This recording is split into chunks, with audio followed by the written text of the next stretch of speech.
Evo, dragi gledatelji, budući da smo u vremenu Uskrsa, jedna od najvažnijih tema sigurno tu je i uskrsnuće tijela, pa smo stoga o tome odlučili porazgovarati sa pročelnikom tiskovnog ureda Zagrebačke nadbiskupije, to je velečasni Borna Puškarić. Borna, dobro nam došao u emisiju Božanstvenu komediju i hvala što si pristao biti naš gost. Hvala lijepa na pozivu.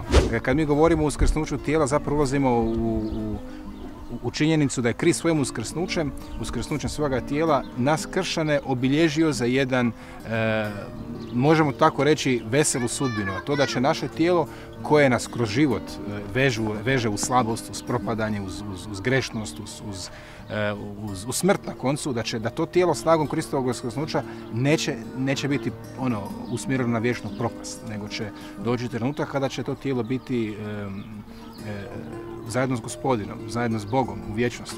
Ja tebe sad gledam kroz svoju tjelesnost, kroz svoje oči, kroz svoja osjetila, tako, ali ja ne razgovaram sa tvojim tijelom, nego s tobom. Dakle, mi smo zajedništvo i tijela, i duše, i našeg razuma, i naših emocija, tako da u tom smislu treba reći da kao sve što čovjek jest, može biti usmjereno na dobro, može biti usmjereno na loše. Istraživanja pokazuju da jako puno bolesti tijela, fizičkih bolesti jednostavno su vezane i uz čovjekovu psihu, uz čovjekovu nesreću, depresiju, nezadovoljstvo. I ako je netko u molitvi, što znači biti u molitvi? Znači, biti u molitvi znači imati odnos s Bogom. Molitva nije neko, kao što nam je tamo Isus rekao, nije neko ponavljanje nekih praznih riječi, nego molitva je odnos Isusa, imati odnos s Bogom, koji je moj otac, koji mene ljubi. I ako sam ja svaki dan u molitvi, znači ja sam ja svaki dan u odnosu sa Ocem, sa mojim Ocem nebeskim, i onda sam u tom smislu ja zdrav. Čak ja mogu biti fizički bolestan, a mogu biti zdrav, jer sam u odnosu s Bogom. Zašto je potrebno imati jednu disciplinu, jedno dostojanstvo odnošenja prema vlastitome tijelu? Zato što naše tijelo je tu kako bismo mi ušli u odnos sa osobom, a ne se zaustavili na površini.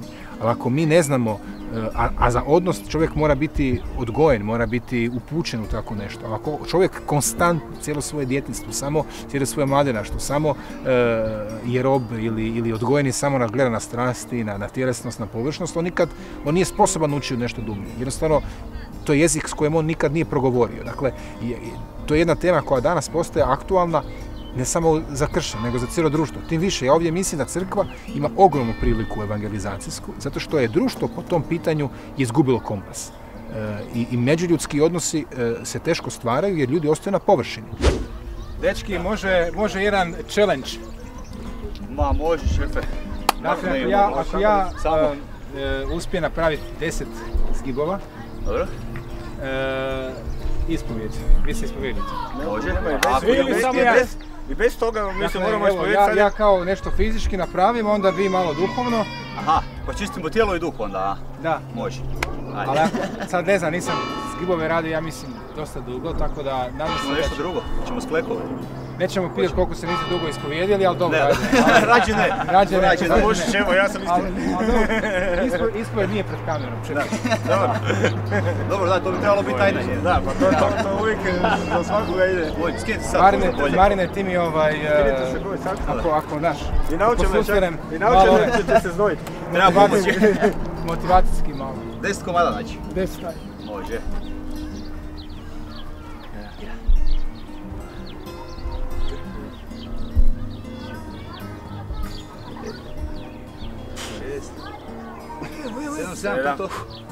Idemo. 8, još 2, ajmo. Ide, još jedan, ide. Evo ga, ide. Opa, to je to. Bravo. Svaka